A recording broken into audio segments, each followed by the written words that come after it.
Aday Mara chooses a school to replace UCLA, and I'm not sure he traded down. Kelsey Plum tries to talk up the Sparks, because somebody has to, and the Dodgers have chosen a minor league starter to ride with while Blake Snell rests his shoulder. Good morning. I'm James. This is your daily dose of sports and snark for the greatest sports city in the world, Los Angeles. This is the faithful Angelenos Morning Report.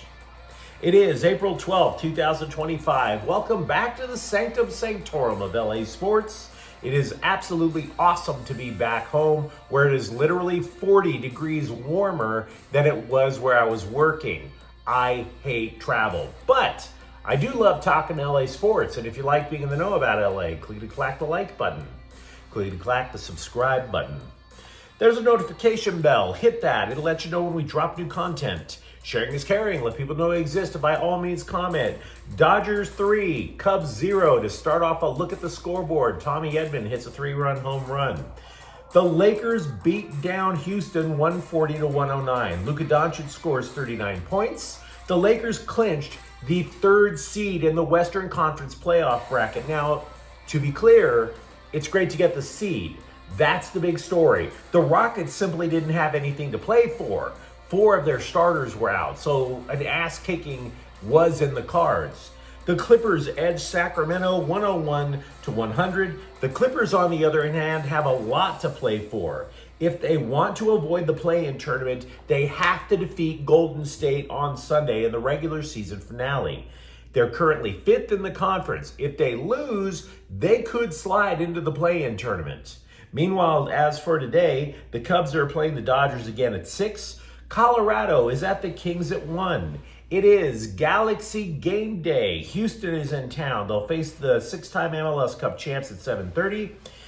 San Jose is at LAFC at 7:30, and Angel City is at Houston at 2 p.m. So what do you say we get to the news? Former UCLA center Aday Mara, all 7'3" of him, is heading off to Michigan. If you've ever been to Michigan, you're scratching your head. But everybody's an adult. Make your own choices. The former UCLA backup center has joined a really impressive transfer portal haul for the Wolverines, to be honest with you. I mean, we all know what UCLA has done so far in the transfer portal. That's not bad. But Michigan is absolutely crushing it. He's the 4th guy to go, along with a guy who was considered to be the top overall player available in the portal. Former UAB forward Yaxel Landeborg. On3.com ranked Mara, by the way, as the 4th best center available in the portal. All 4 transfers going to Michigan are among the top 60 that were ranked in the portal. Now, I'm not trying to tell you that the portal is going to get you the same level of talent as traditional high school recruiting, although UCLA coach Mick Cronin appears to swear by the portal. But the reason that I'm talking up Michigan, the reason this is kind of annoying, the Wolverines reached the Sweet 16 last year, guys. So the program appears, frankly, to be on much better footing than the Bruins. And, oh, by the way, they're obviously in the same conference. So you'll get your chance to boo Aday Mara next year when Michigan comes to town. And I'm not going to blame you if you do. But it's hard to say he traded down. At least at this juncture. It's very hard to say he traded down. Let me know what you think, of course, in the comments thread. Kelsey Plum said she was initially very hesitant to leave Las Vegas and play for the Sparks.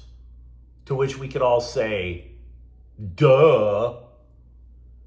Even if you only look over your shoulder at the WNBA, duh. Vegas did win back-to-back WNBA titles with Plum. Meanwhile, the Sparks had the worst record in the league last year. A franchise player on the roster, by the way, who's far more obsessed with her Instagram profile than improving her post game. Gee, Kels, Can't understand why you'd want to tap the brakes on that. Now, you could say she's thrilled with the possibility of just, leading a team. This is her team to make her stamp. Or maybe she's just whistling past the graveyard. Who knows? This is what Plum eventually said, quote, "For someone like me, it's just a perfect mix of preparation and opportunity. I've been champing at the bit to get the opportunity to be able and lead and show who I am as a player on a different scale," unquote. Now, I got nothing against Kelsey Plum. And for all we know, she may be telling us the truth. I'm just impressed that she knew the word champing at the bit as opposed to chomping at the bit. It is champing. Go figure. And I hope she is a difference maker for the Sparks because they damn sure could use them. But it's hard to believe you could leave a team that won back-to-back WNBA titles and claim that the Sparks training center is the Garden of Eden. It's Shangri-La. It doesn't seem to fit. Just to let you know, the WNBA draft is Monday, and to get you caught up with the Sparks, they finished last year again with the worst record in the league. Then they continued to eat yet another slice of failure cake by not landing the number 1 overall pick in the draft lottery. They got the second one instead. They traded that away to get Plum from Vegas. They currently have the 9th pick in the first round, 9th pick in the second round, 3rd pick in the 3rd round. Will any of that make a diff? I doubt it.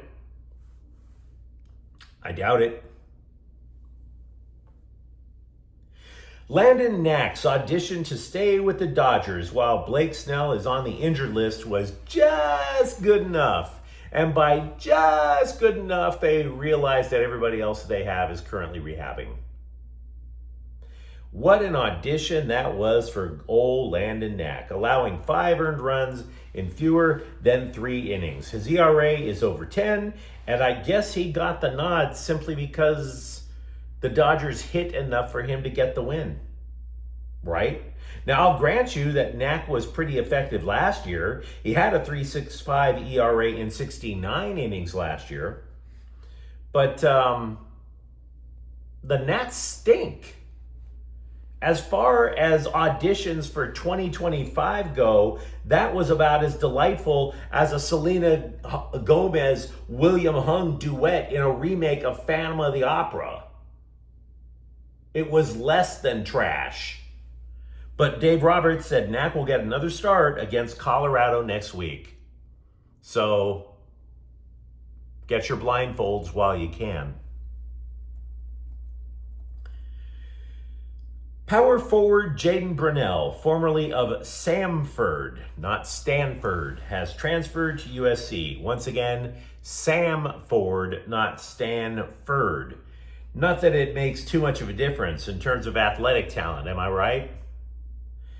I do have this belief, because we're trying to find anything positive, but when you realize it's Samford, look, you've heard of Samford probably, and every time you hear it, if you're like me, you think it's like the Dollar Tree version of Stanford, right?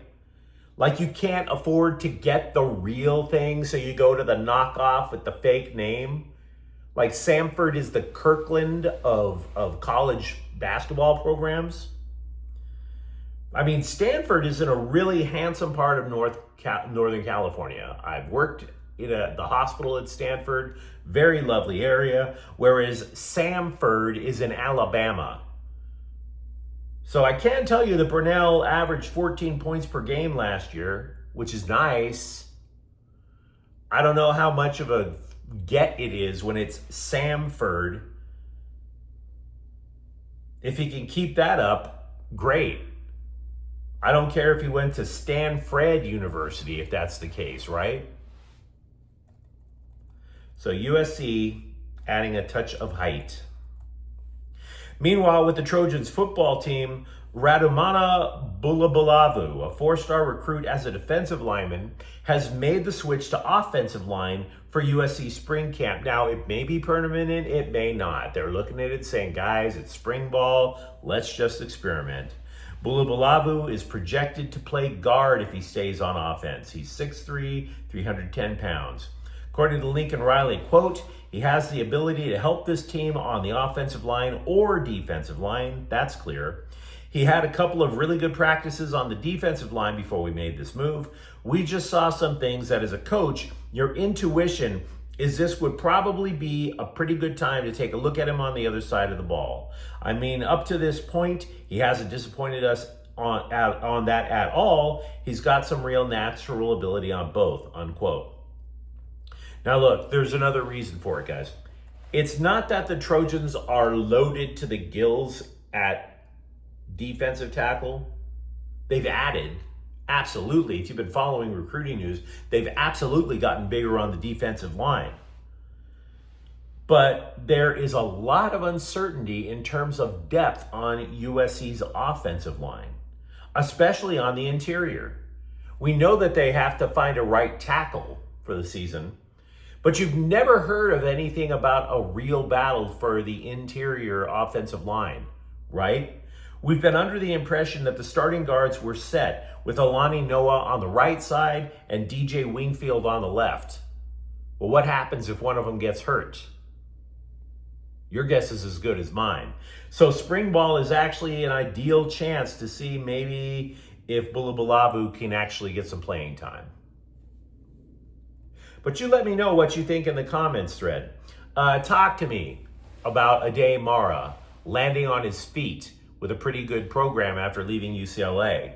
And for that matter, do you have any faith in Kelsey Plum and or the LA Sparks? And if you enjoyed the content, don't forget to subscribe to Faithful Angelenos. We're talking LA sports every single day here. Thank you for watching. I'm James. We'll be back tomorrow. We'll be back tonight with a rapid recap of Galaxy Soccer. Faithful Angelenos is a Kian Corte El Queso production. Take care.